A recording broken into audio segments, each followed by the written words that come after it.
सांसद अजय भट्ट ने अब ऐसा क्या कह दिया है कि देश भर में वो फिर से ट्रोल होने लगे हैं। मनरेगा में हुए बदलाव उत्तराखंड की पहाड़ी आबादी पर क्या प्रभाव डालेंगे?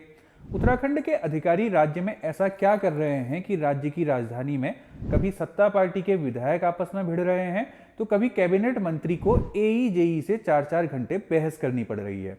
क्या उत्तराखंड के अधिकारी इतने नाकारा हो गए हैं कि सरकार के दो बिल गवर्नर के ऑफिस से वापस किए जा रहे हैं, या फिर भारतीय जनता पार्टी के नेता ही कोई बड़ा खेल खेल रहे हैं? नमस्कार, मेरा नाम है गिरीश और आप देख रहे हैं काफलटी लाइव। लड़की की शादी ना हो रही हो, नौकरी नहीं लग रही हो, घर में कहीं पर ऊफा पटा हो रही हो, पत्नी में नहीं बन रही हो, पति में लड़का बिगड़ गया हो, और तो और गाय अगर दूध नहीं दे रही हो तो आप श्री राम जय जय राम कह दीजिए, काम निकल जाएगा। तो इंटेंशन कहाँ गलत है? नैनीताल उधमसिंह नगर से सांसद अजय भट्ट की 22 सेकंड की ये क्लिप पूरे सोशल मीडिया में वायरल है। अजय भट्ट की ये क्लिप मनरेगा से जुड़े संशोधन बिल पर उनके दिए करीब 3.5 मिनट के भाषण का हिस्सा है। मनरेगा संशोधन बिल पर बोलते हुए अजय भट्ट के इस बेहुदा बयान पर ठहाके लगाते भाजपा के अन्य सांसद भगवान राम का कितना सम्मान करते होंगे वो संसद में लगे उनके ठहाके बता रहे हैं। वैसे ऐसा नहीं है कि अजय भट्ट संसद के भीतर इस तरह की बेतुकी बात पहली बार कर रहे हैं। इससे पहले 2019 में वो संसद में कह चुके हैं कि जोशीमठ रूट पर पड़ने वाली गरुड़ गंगा के पत्थर को रगड़कर 1 कप पानी के साथ प्रेग्नेंट महिला पी ले तो डिलीवरी नॉर्मल होती है। गरुड़ गंगा के इस चमत्कार पर वो यहीं नहीं रुकते हैं। उन्होंने ये भी दावा किया था कि अगर सांप बिच्छू के काटने पर उसका कोई पत्थर घिस कर उसका लेप लगा ले तो जहर का असर खत्म हो जाता है। ऐसा नहीं है कि हमारे यहाँ से संसद में गए सांसदों में विज्ञान के गुणों से लेवरेज अकेले 30 मार का अजय भट्ट ही हैं। हरिद्वार से सांसद त्रिवेंद्र सिंह रावत गाय को एकमात्र ऐसा जानवर घोषित कर चुके हैं जो ऑक्सीजन लेती है और ऑक्सीजन ही छोड़ती भी है। पूर्व सांसद रमेश पोखरियाल निशंक तो केंद्रीय शिक्षा मंत्री रहते हुए विज्ञान को ज्योतिष के सामने बौना कह चुके हैं। खैर, भारत के ग्रामीणों पर अजय भट्ट का ये बयान उस समय आ रहा है जब उनके राज्य की ग्रामीण जनता हर दिन जंगली जानवरों से लड़ रही है। स्क्रीन पर जो आप वीडियो देख रहे हैं वो अजय भट्ट की संसदीय क्षेत्र में पड़ने वाले सातताल के इलाके का है। राज्य में ऐसा कोई दिन नहीं बीत रहा है जब मानव वन्यजीव संघर्ष की कोई घटना नहीं घट रही है, पर हमारे सांसद को संसद में हंसी ठिठोली सूझ रही है। पर क्या आप जानते हैं कि जिस विषय पर हमारे सांसद संसद में ऐसी हंसी कर रहे हैं उस योजना की उत्तराखंड राज्य में स्थिति क्या है? इसे समझने से पहले थोड़ा समझते हैं कि आखिर मनरेगा के साथ केंद्र सरकार ने क्या किया है। तो मनमोहन सिंह की सरकार भारत के ग्रामीण इलाकों में रोजगार से जुड़ी एक योजना लेकर आई थी जिसका नाम था महात्मा गांधी राष्ट्रीय ग्रामीण रोजगार गारंटी अधिनियम योजना। इसे ही शॉर्टकट में मनरेगा कहा जाता था। वर्तमान मोदी सरकार ने जैसे शहरी विकास से जुड़ी योजना जवाहरलाल नेहरू राष्ट्रीय शहरी नवीकरण मिशन का नाम अटल कायाकल्प और शहरी परिवर्तन मिशन रखा, इंदिरा आवास योजना का नाम प्रधानमंत्री आवास योजना कर दिया, राष्ट्रीय ई गवर्नेंस योजना का नाम डिजिटल इंडिया हो गया, स्वच्छता आदि से जुड़े निर्मल भारत का नाम स्वच्छ भारत अभियान हुआ, मिड डे मील का नाम पीएम पोषण हुआ।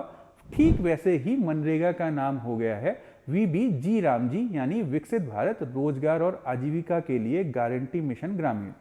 वैसे आप भाजपा के समर्थक हों या उसके विरोधी, आपको एक बात की दाद तो देनी पड़ेगी कि भाजपा सरकार में योजनाओं के नाम इस तरह के बनाए और पेश किए जाते हैं कि सारी जरूरी बहस छूट जाती है और फालतू की बहस छिड़ जाती है। मनरेगा के भीतर हुए बदलावों के बजाय आज सारी चर्चा नाम पर टिक गई है। इस योजना में एक बड़ा बदलाव ये है कि अब केंद्र सरकार तय करेगी कि किस राज्य को कितना पैसा दिया जाना है। पहले राज्य सरकार जिलेवार अपने प्लान बनाकर भेजती थी। एक और बदलाव जिस पर विपक्ष आपत्ति कर रहा है वो ये है कि पहले योजना में जो केंद्र और राज्य का अनुपात 90 और 10 का होता था, अब वो 60 और 40 का होगा। अब अगर उत्तराखंड की बात करें तो पहली बात तो ये है कि योजना खर्च में उत्तराखंड समेत अन्य हिमालयी राज्यों में अनुपात अभी भी 10 और 90 ही है। जहां तक रही उत्तराखंड में मनरेगा की स्थिति की, तो यहां तो भारतीय जनता पार्टी की सरकार 2021 में ही 150 दिनों के रोजगार की गारंटी वाली घोषणा कर चुकी है। 150 दिन रोजगार गारंटी की घोषणा कितनी हवा हवाई होगी, इसे समझिए कि जब ये घोषणा की गई थी तब उत्तराखंड में केवल 3 से 5% लोग ही ऐसे थे जो 100 दिन की मजदूरी कर पा रहे थे। स्क्रीन पर आप 2017-18 से लेकर 2021-22 के मनरेगा से जुड़े आंकड़े देख रहे हैं। अब क्योंकि उत्तराखंड की स्थिति तो ऐसी है कि यहाँ घोषणा करने वाले मुख्यमंत्री को खुद अपने पद की गारंटी का पता नहीं रहता, तो बेचारे ग्रामीणों के रोजगार की गारंटी वो क्या रख पाएंगे। उत्तराखंड के परिप्रेक्ष्य में देखा जाए तो यहाँ 25 सालों में रोजगार के जितने भी साधन सरकार ने बनाने की कोशिश की, उसमें गरीब हमेशा गायब रहा। जैसे उत्तराखंड में सबसे ज्यादा रोजगार से जुड़ी एक योजना है वीर चंद्र सिंह गढ़वाली योजना। इसके तहत होम स्टे, होटल या गाड़ी लेने के लिए सरकार मदद देती है। जाहिर है गरीब आदमी के पास इसके लिए मूलभूत संसाधन जुटाना भी बेहद मुश्किल काम है। इसी तरह राज्य में हॉर्टिकल्चर से जुड़ी योजनाओं को भी खूब बढ़ावा दिया जाता है, लेकिन पहाड़ के निचले तबके के पास न इसके लिए जमीन है और न मूलभूत संसाधन जुटा पाने लायक हैसियत। ऐसे में उत्तराखंड में पहाड़ के सबसे गरीब तबके के लिए मनरेगा एक वरदान जैसी योजना के रूप में सामने आता है। फिर भले ही उत्तराखंड में मनरेगा मजदूरी हिमाचल और अन्य हिमालयी राज्यों की तुलना में कम ही क्यों न हो। जब जंगली जानवरों ने पानी के संकट ने खेती को महंगा और कष्टकारी सौदा बना दिया, तो मनरेगा ही थी जिन्होंने पहाड़ की गरीब जनता को महानगरों के धक्के खाने से बचाया था। मनरेगा लागू होने के बाद महानगरों में होटल ढाबों में बहुत कम पैसों में शोषण का शिकार होने वाले हमारे युवाओं को घर लौटने का मौका भी इसी योजना ने दिया था। रोजगार ही नहीं, इस योजना ने ग्राम सभा स्तर तक मूलभूत जरूरतों को भी पूरा किया, क्योंकि अब तक निर्माण योजना ग्रामीण स्तर पर तैयार होकर केंद्र को जाती थी, लेकिन अब योजना केंद्र से बनकर गांव में आएगी। सो इसमें न केवल केंद्र के अधिकारियों का दखल बढ़ेगा, बल्कि ग्राम पंचायत के जनप्रतिनिधियों की भागीदारी कमजोर होगी। मनरेगा का ये बदलाव अफसरशाही को ज्यादा मजबूत करता है, और अफसरशाही कैसे काम करती है उसे उत्तराखंड के लोगों से बेहतर कौन जानता है। यहाँ तो अधिकारी न जाने कैसा काम कर रहे हैं कि सत्ता पक्ष के विधायक आपस में भिड़े जा रहे हैं, तो कहीं कैबिनेट मंत्री को सड़क पर 4 घंटे बहस करनी पड़ रही है।